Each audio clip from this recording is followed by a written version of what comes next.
नमस्कार, मैं हूं आपके साथ प्रियांशा लाजरस। बहुत बहुत स्वागत करती हूं हमारे खास कार्यक्रम प्रभु शरणम में। गुरु पूर्णिमा के दिन हम गुरु शिष्य परंपरा का सम्मान करते हैं।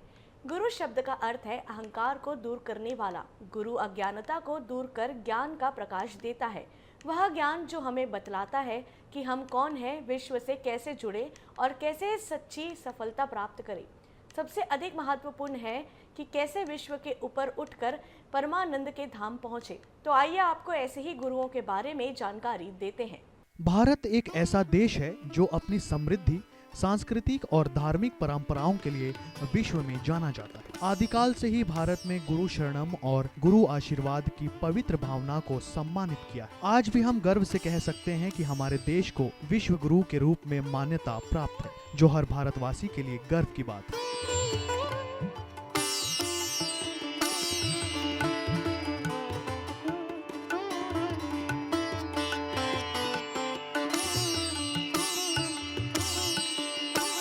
भारत की इस पावन भूमि में अनेक संत महात्मा, रामकृष्ण परमहंस, माता शारदा, स्वामी विवेकानंद, स्वामी प्रणव आनंद जी महाराज, स्वामी नारायण और गुरु शंकराचार्य जैसे अनेक पुण्य आत्मा ने भारत भूमि में ही जन्म लिया। इसी कारण भारत भूमि पुण्य आत्माओं की भूमि है।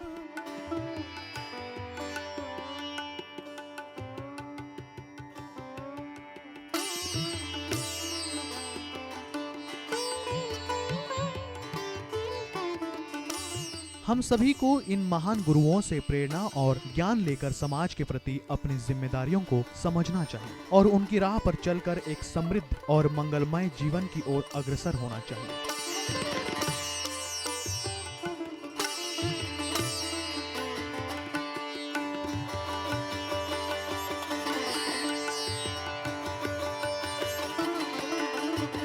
रामकृष्ण परमहंस एक महान संत और विचारक, जिन्होंने सभी धर्मों की एकता पर जोर दिया। उनको बचपन से ही भगवान में गहरी आस्था थी। उनका मानना था कि कोई भी भगवान को देख सकता है। ईश्वर को पाने के लिए रामकृष्ण जी ने कठोर साधना के साथ ही दिन रात ईश्वर की भक्ति में लगे रहे। रामकृष्ण परमहंस देवी माता काली के अनन्य भक्त थे और ऐसा माना जाता है कि उन्हें काली माता का उनको साक्षात्कार हुआ था। वे अपने हाथों से देवी को खाना खिलाया करते थे।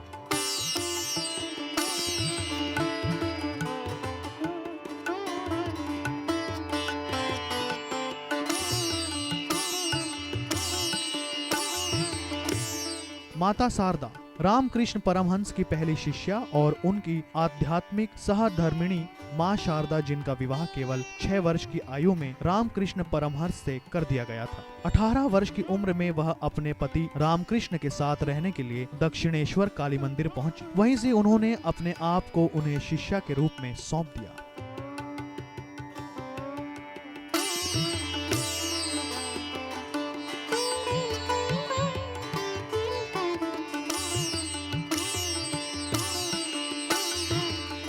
स्वामी विवेकानंद, जो रामकृष्ण परमहंस जी प्यारे शिष्य, जिसने सनातन धर्म की आवाज को लोगों तक पहुंचाने के लिए रामकृष्ण मिशन की स्थापना की, जो आज भी अपना काम कर रही है। विवेकानंद, जिन्होंने अमेरिका के शिकागो में आयोजित विश्व धर्म सम्मेलन में भारत की ओर से सनातन धर्म का प्रतिनिधित्व करते हुए अमेरिका के लोगों को मेरे प्यारे भाइयों एवं बहनों से संबोधित किया। इन शब्दों ने पूरे विश्व का दिल जीत लिया।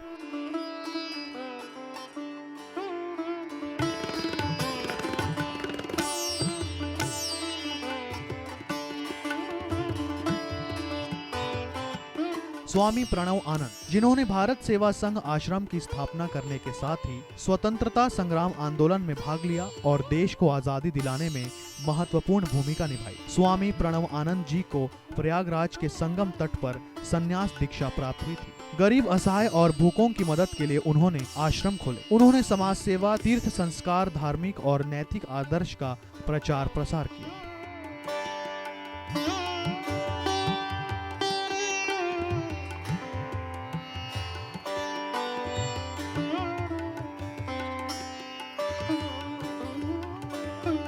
स्वामी नारायण, जिन्होंने बचपन से ही शास्त्रों को पढ़ लिया था और 11 साल की उम्र में भारत की तीर्थ यात्रा शुरू कर दी। 18 साल की उम्र में जिन्होंने पूरे देश की परिक्रमा पैदल ही कर ली और लोग उन्हें नीलकंठ वर्णी कहने लगे थे।